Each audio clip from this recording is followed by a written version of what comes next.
allez bien et que vous passez un excellent dimanche. Ici ça va très très bien, je vous fais cette vidéo quand actuellement il ne fait pas beau du tout. Santé. On n'est donc pas sur le printemps de nos rêves pour l'instant, mais on espère que ça va arriver. Bref, vous étiez pas mal à me demander, notamment sur Instagram en message privé, ce que j'avais prévu comme matériel pour mon accouchement à la maison et pour le postpartum toujours à la maison, donc en sachant que je n'ai pas du tout accouché à la maternité et que du coup je n'ai pas eu non plus les quelques jours à la maternité après, j'ai vraiment tout fait à la maison. Je vous ferai de toute façon un récit d'accouchement, j'en ai déjà fait un par écrit sur Instagram, je ne sais pas si certains d'entre vous l'ont lu, et je ferai dans tous les cas un récit d'accouchement en vidéo comme je l'avais fait pour Nao, mais pour ma petite dernière. Je ne sais pas exactement quand, parce que j'ai envie de faire une vidéo qu'on ait du plaisir à revoir dans quelques années, et du coup j'ai vraiment envie d'y mettre du temps et de l'énergie. Je n'ai ni l'un ni l'autre actuellement, donc je fais du mieux que je peux, mais du coup vous l'avez par écrit sur Instagram au cas où. Et ici je vais vous parler par petits épisodes de différents aspects de l'accouchement ou du postpartum. Donc là aujourd'hui on va parler de matériel qui m'a été utile, donc vraiment vous aurez peut-être d'autres besoins. Moi je suis assez minimaliste entre guillemets, mais du coup je vais vraiment vous parler de ce qui moi m'a servi ou aurait pu me servir. Donc on va commencer par l'accouchement en lui-même, donc qu'est-ce que j'ai prévu vraiment pour le moment de l'accouchement, pour le travail, etc. En premier lieu, on va parler de protection du matelas ou de l'endroit où vous allez accoucher. Je pensais accoucher sur mon lit, comme ça a été le cas pour Nao, et puis en réalité pas du tout, j'ai finalement accouché sur mon canapé. Quoi qu'il en soit, on avait quand même prévu de quoi protéger à fond le lit, parce qu'on n'avait pas envie de l'abîmer, surtout que le matelas était complètement neuf. On a pris de quoi protéger le matelas, et à ce sujet, on nous a conseillé plein de choses différentes, donc je vais vous en parler assez rapidement. Nous, ce qu'on a choisi, c'est la méthode sandwich, donc le fait d'avoir un drap, une à l'aise, sur le nombre d'étages que vous souhaitez, ce qui permet du coup, en cours d'accouchement, quand par exemple vous perdez les os ou vous perdez un peu de liquide, du sang, peu importe, de pouvoir retirer une des couches, donc un drap et une à l'aise, et de pouvoir rester sur une à l'aise et un drap qui sont propres et secs. Je dois avouer que c'est quand même super pratique, et ça c'est quelque chose qu'on a plus ou moins utilisé malgré le fait que j'ai accouché sur le canapé, et c'était vraiment agréable. Dans le sens où j'étais pas assise sur une piscine, et puis mon chéri changeait au fur et à mesure, donc c'était quand même pratique. On m'a conseillé plein de choses en termes d'alaise. On nous a conseillé notamment des espèces d'alaises en simili-cuir mais qui ne font pas de bruit du tout et qui sont hyper efficaces, qu'on trouve sur les sites de jouets pour adultes notamment. Ça je n'ai pas essayé, mais on en trouve visiblement pour toute taille de matelas. Puis c'est vraiment des choses qui sont hyper efficaces pour n'avoir aucune tache sur le matelas. Donc des alaises qu'on va trouver sur des sites coquins. Ce qu'on m'a conseillé aussi, c'est les sacs poubelles ou alors les bâches de chantier par exemple. Bâches de chantier, c'est ce qu'on a utilisé pour la naissance de Nao. Moi, le souci que j'ai eu avec ça et que j'aurais eu aussi avec les sacs poubelles découpés puis mis sur le matelas sous le drap, c'est le fait que ça fait des bruits de froissement. Donc vraiment des bruits un peu comme ça, je l'imite super bien, je sais. Quand on accouche, généralement, on a envie d'un environnement qui soit calme, agréable et détendu, et moi, je me sentais pas détendue sur un lit qui faisait dès que j'avais le moindre mouvement. On m'a conseillé aussi des alaises pour incontinence chez les animaux, donc qu'on trouve par exemple en animalerie, dans les magasins faits pour les animaux. Ça aussi c'est quelque chose que j'ai pas testé, mais je suis absolument persuadée que ça fonctionne, puisque les alaises qu'on trouve en hôpital par exemple sont sensiblement similaires à mon avis. Et puis enfin, les alaises qu'on va trouver en magasin de puériculture qui sont dédiées du coup aux fuites de couches de bébé, au vomi ou à ce genre de petites merveilles qui peuvent se produire notamment dans leur lit. Donc voilà, ça c'est un petit peu toutes les options qu'on m'a proposées mais que je n'ai pas choisies. Moi ce que j'ai pris c'est une alaise hyper étanche, hyper efficace de chez Ikea. C'est une qu'on m'a conseillée aussi sur Instagram, je vous mets son nom juste ici parce qu'elle est imprononçable, c'est Grusnarv. Et ça c'est une alaise qui fait un peu de bruit, qui glisse un petit peu sur le matelas, donc on la sent quand même quand elle est sous le drap, je la trouve pas hyper agréable. Cela dit, elle est super efficace, elle a complètement protégé le matelas, pas pendant l'accouchement parce qu'on ne l'a pas utilisé du coup vu qu'elle était sur le lit, mais pour les suites de couches, donc simplement les fuites de couches de bébé, les vomis, les débordements lactés la nuit, enfin bref, je pense que vous connaissez toutes les fameuses choses liquides qui peuvent sortir d'un petit être ou de sa maman, et du coup franchement elle a été super efficace, on s'en est servi un bon mois, et puis elle a complètement fait son job. Donc nous on a opté pour ça, par-dessus on a mis un drap, et par-dessus on avait prévu des alaises d'hôpital, donc vraiment des alaises qui sont ce format-là à peu près, donc pas très grandes, qu'on a demandé à des amies infirmières de nous récupérer de l'hôpital, et on les a simplement assemblées par-dessus, donc vraiment pour avoir une deuxième protection, et par-dessus on a remis un drap. Donc voilà, nous c'est un petit peu cette méthode-là qu'on a choisie, donc la méthode sandwich, et puis au final elle n'a servi à pas grand-chose, puisqu'effectivement j'ai accouché sur le canapé, donc là ce dont on s'est servi c'est simplement les alaises d'hôpital et des serviettes éponges. Donc on avait simplement des serviettes de bain, par-dessus on a mis 2 alaises, enfin mon chéri a mis 2 alaises, et il les a changées au fur et à mesure et ça a très bien fait l'affaire. Pour l'accouchement, mais aussi pour le postpartum, et aussi pour la grossesse, et aussi pour toute la vie, j'ai aussi pris un coussin d'allaitement. Donc celui-ci vient de chez les Babilleuses, je crois que je vous en ai déjà parlé ici, en tout cas sur Instagram, je vous en parle de temps en temps. C'est une marque française qui est complètement éthique, ils sont même pas spécialement cher, et puis on peut tout choisir, que ce soit le tissu extérieur, que ce soit les petits granulés à l'intérieur, on peut vraiment le personnaliser entièrement en fonction de nous. Et au-delà du fait que ça nous permet de nous mettre dans plein de positions agréables quand on est enceinte, ou même après pour allaiter, pour accoucher, moi, il était indispensable, autant pour la naissance de Nao que pour la naissance de ma petite dernière. C'était vraiment super confortable de pouvoir me mettre dans la position que je voulais en m'aidant un petit peu du coussin d'allaitement, et je l'ai utilisé à 100% pour mes 2 derniers accouchements, j'ai trouvé ça vraiment hyper pratique. Donc ça c'est clairement un de mes indispensables, que ce soit pour l'accouchement ou pour le postpartum, indispensable à mes yeux. Mais après je sais qu'il y a plein de femmes qui s'en passent et c'est vraiment à la volonté de chacun. Ce que j'ai prévu aussi pour l'accouchement et pour le postpartum, c'est des très grands langes de gaz. Donc ceux-ci viennent de chez Little Unicorn, je crois qu'ils font 1m20 sur 1m20, donc ils sont vraiment super grands. Et puis je les utilise vraiment pour emballer bébé quand il vient de naître, pour moi si j'ai besoin d'avoir quelque chose pour prendre mon bébé en peau à peau, s'il y a des petites choses à essuyer pendant l'accouchement, enfin bref, ces langes de gaz c'est aussi des indispensables pour moi. J'avais les deux pour la naissance de Nao et je les ai clairement complètement réutilisés avec elle. Ce qui peut être utile aussi, c'est une huile de massage, que ce soit simplement une huile végétale, donc huile d'amande douce si vous la supportez bien, ou n'importe quelle autre huile végétale, ou une huile de massage qui est peut-être faite pour l'accouchement, ou alors Velleda, ou enfin peu importe, que vous allez pouvoir donner à votre conjoint ou à votre sage-femme si vous en avez une pour vous masser par exemple le bas du dos, ou les parties du corps qui potentiellement pourraient vous aider à traverser les contractions. Ça c'est quelque chose qui moi a été super utile quand j'étais assise par exemple et que mon chéri massait le bas de mon dos. Donc vraiment ça c'est quelque chose que je ne peux que vous conseiller. Dans le même style, j'avais aussi mon ballon de yoga qui depuis est percé, je ne sais pas si c'est un enfant ou un chat qui est passé dessus, mais bref, il est complètement percé. Mais le ballon de yoga, pendant la fin de grossesse et pendant le travail de l'accouchement, je l'ai vraiment énormément utilisé. Donc vraiment en étant dessus et en faisant un mouvement de balancier, simplement en étant assise dessus avec les genoux vraiment en équerre pour être le plus confortable possible, bah je sais que ça a permis à bébé de descendre le plus facilement possible. Moi ça m'a permis aussi de bouger mon bassin et donc vraiment de soulager les douleurs.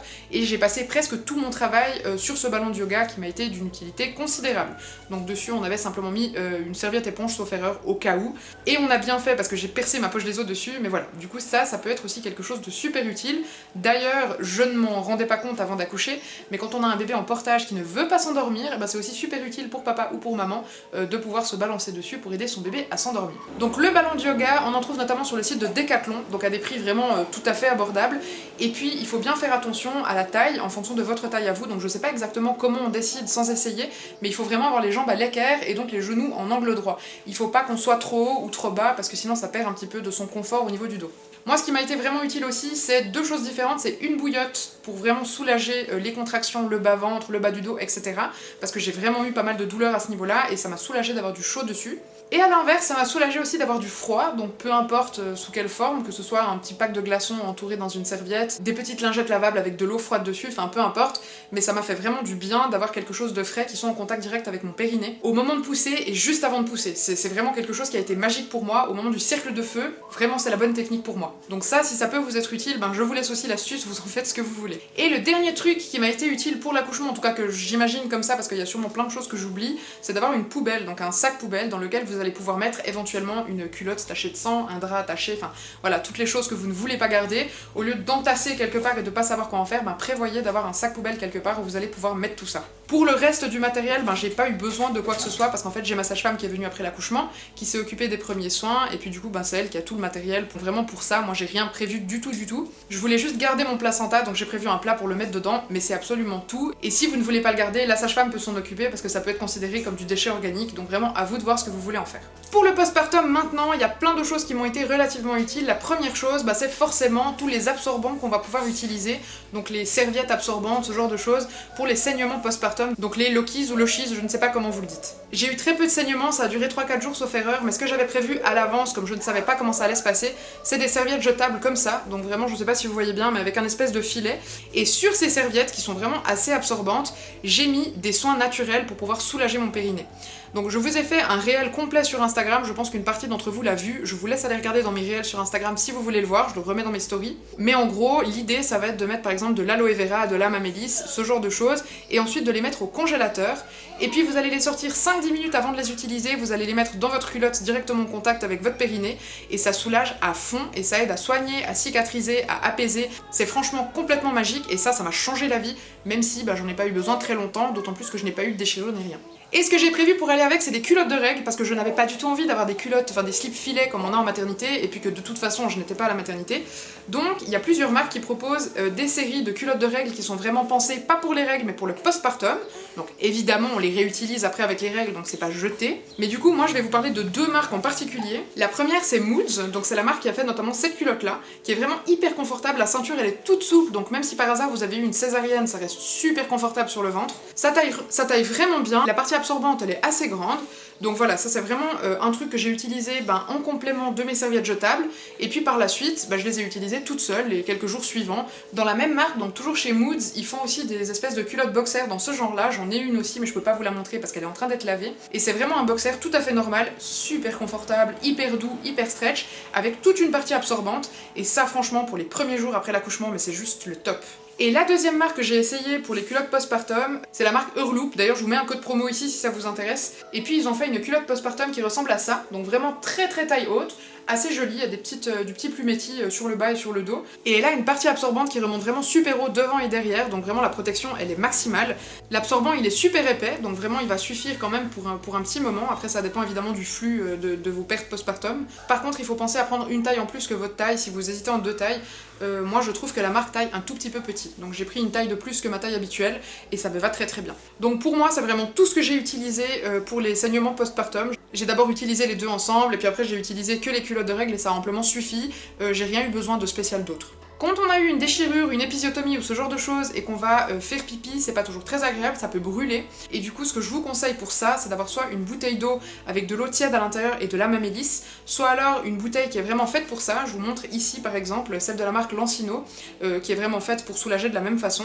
Puis en fait, au moment où vous allez faire pipi, vous pouvez presser sur la bouteille pour faire gicler un petit peu d'eau avec de la Mamélisse contre votre périnée et ça soulage à fond quand vous avez des brûlures. Pour la mise en place de l'allaitement, je vous ai fait une vidéo hyper complète sur YouTube, donc je vous laisse aller la regarder si vous avez plus de questions. Moi je vous conseille d'être vraiment hyper bien entouré, notamment d'une pro, par exemple une IBCLC, qui va vraiment vous permettre de vous entourer si vous commencez à avoir des crevasses ou ce genre de choses. Cela dit, ce qui peut aider au tout début, donc vraiment à la préparation, à la mise en place de l'allaitement, c'est d'avoir un petit tube de lanoline, donc il y a plein de marques qui en font, il y a la marque Medela, la marque Lancino, vous en trouvez dans d'autres marques aussi, et c'est un genre de petite crème grasse, corps gras, qu'on peut mettre sur les mamelons avant et après chaque tétée, que bébé peut téter sans inquiétude, et qui va permettre de réduire le risque de crevasses. Cela dit, c'est pas magique, et si vous avez des crevasses, ça ne va pas les soigner.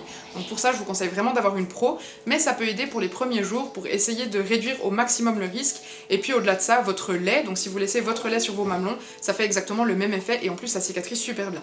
Toujours en termes d'allaitement et de mise en place de l'allaitement, moi j'ai eu besoin de petits coussinets d'allaitement. Donc j'en ai de deux sortes différentes, c'est des lavables, je n'utilise pas du tout de jetables. Il y a ceux-ci qui sont de la marque Lancino, je sais pas si vous les voyez bien, ils sont assez grands, ils ont une forme de goutte, donc ils épousent vraiment bien le sein. À l'intérieur vous allez avoir un espèce de filet qui est vraiment complètement absorbant, et puis la partie extérieure on voit bien la différence, donc on sait dans quel côté les mettre. Ils sont assez absorbants, moi ça m'a amplement suffi. C'est des paquets où il y a 2 paires de noir et 2 paires de rose sauf erreur, donc en fonction de ce que vous portez comme lingerie ou comme vêtements. Moi ça c'est vraiment mes préférés au monde, je les connaissais pas du tout avant, je sais même pas si ça existait, et ils sont vraiment cool. Et puis pour le reste, j'en ai d'autres qui sont vraiment beaucoup plus basiques, je sais même pas de quelle marque ils viennent, mais je pense qu'on trouve assez facilement. Et puis c'est des blancs comme ça, qui sont vraiment tout simples, qui sont relativement épais, donc ils se voient un petit peu à travers le soutien-gorge. Ils sont plus petits aussi, cela dit ils font tout aussi bien leur travail, et ce qui est chouette c'est que je les ai achetés avec ces petits filets de lavage, du coup je les mets dedans avant de les mettre à laver, je mets dans la machine comme ça et ça m'évite de les perdre. Parce que alors ça c'est le truc, c'est comme les chaussettes, hein, vous en mettez 2, vous en ressortez un de la machine, c'est nul. En termes de lingerie, vraiment pour le postpartum, donc de soutien-gorge qui conviennent pour l'allaitement, moi ce que j'ai vraiment aimé c'est celui-ci, qui vient de chez Cache-Cœur. Je sais pas le modèle exact, mais vous allez le trouver à mon avis assez facilement. Il est vraiment tout souple, c'est vraiment une brassière, c'est pas un soutien-gorge, il est hyper élastique, et puis il maintient pas spécialement la poitrine, mais il permet juste de pouvoir mettre ses compresses d'allaitement et de sortir le sein super facilement. Donc franchement, ça c'est vraiment mon indispensable aussi. Je l'utilise encore maintenant pour la nuit d'ailleurs, et je le trouve vraiment cool.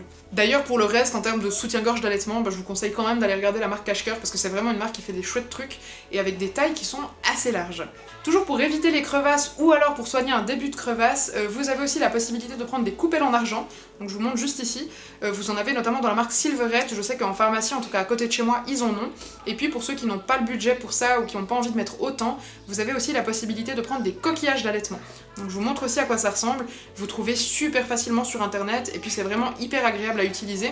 Vous allez simplement mettre quelques gouttes de votre lait à l'intérieur après la tétée, vous allez le placer sur votre mamelon dans le soutien-gorge et vous laissez ça comme ça va permettre d'aider à cicatriser. Mais encore une fois, si vous avez des crevasses à répétition contractions ou profondes ou ce genre de choses, il faut vraiment s'adresser à une pro parce que ça peut être signe qu'il y a quelque chose qui ne joue pas avec la succion ou la prise du sein de bébé. Ensuite, toujours pour parler de mise en place de l'allaitement, dans les débuts avec la grosse montée de lait, ça arrive assez fréquemment qu'on ait des fuites dans tous les sens et constamment. Donc moi, il y a 2 choses que je peux vous conseiller, c'est dans la marque Aka, mais vous avez aussi d'autres marques qui en proposent. C'est notamment ça, donc vraiment un recueil-lait qui va exercer une légère forme de succion. Donc quand on va presser et puis lâcher sur le sein, ou alors replier comme ça, placer sur le sein, et puis ensuite l'ouvrir, ça va permettre de se ventouser légèrement sur le sein et puis de récolter le lait que vous avez en trop, donc la surproduction de lait. Donc moi, c'est notamment ce que j'utilise après une nuit complète où bébé n'a pas tété, ou alors quand bébé est en train de téter un sein sur l'autre sein quand il me fait mal. Et puis ça permet vraiment de désengorger le sein et puis d'éviter une mastite ou un engorgement. Ça ne fait pas l'effet d'un tire-lait, parce qu'il y a une succion mais qui est très légère, donc ça va pas vous créer de montée de lait. Donc ça, c'est vraiment un ustensile que moi j'utilise beaucoup et que j'aime beaucoup. Et puis sinon, dans la même marque, mais que vous trouvez aussi dans d'autres marques, vous avez les coccinelles, qui sont aussi des recueils-lait, mais qui vont pas avoir d'effet de ventouse, et que vous allez simplement glisser dans votre soutien-gorge, et qui vont permettre, au cours de la journée, ou bien quand vous avez bébé au sein, de récolter le surplus de lait plutôt qu'il aille dans un coussinet d'allaitement et qu'il soit perdu. Ensuite, on quitte le domaine de l'allaitement, on revient sur quelque chose de plus général, que vous allaitiez ou pas. Ce qu'il faut absolument avoir, et ce qui moi m'a été indispensable, c'est d'avoir des tenues confortables. Donc là, typiquement, j'ai vraiment une tenue super confortable, un petit haut tout large, et puis un pantalon super large aussi, tout stretch. Et ça, c'est vraiment le truc dont j'avais besoin pour me sentir le mieux possible, et puis pas me sentir engoncée dans mes vêtements. J'avais pas envie de quelque chose qui m'écrase le ventre, qui m'écrase les bourrelets, enfin bref, j'avais juste besoin d'être confortable, et c'est encore le cas maintenant.